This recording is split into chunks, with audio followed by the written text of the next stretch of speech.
Hello' নমস্কাৰ সকলোকে। মই আজি বিশেষ ফল এবিধ দেখুৱাম আপোনালোকক। বগৰীৰ নিচিনা, কিন্তু বগৰী নহয়, আমলখি হয়।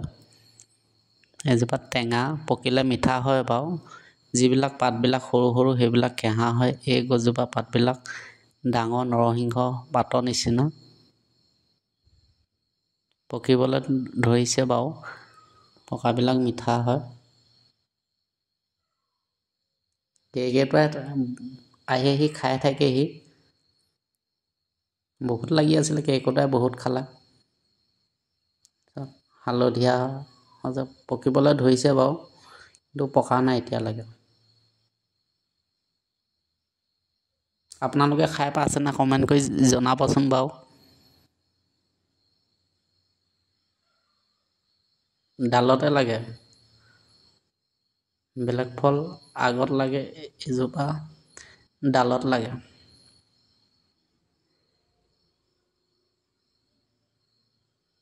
গছজোপা বেছি ওখ নহয়, 10 ফুটমান ওখ হ'ব। আপোনালোককো দেখুৱাই দিওঁ বোলো ফলবিধ। কিন্তু চাই ভাল লাগিছে বাৰু, ফলখিনি মই খায়ে পাইছোঁ বাৰু। টেঙা হয়, পকাটোহেঁত মিঠা হয়। কোনে কোনে খাই পাইছে কমেণ্ট কৰি জনাবচোন বাৰু। থেংক ইউ, বাই।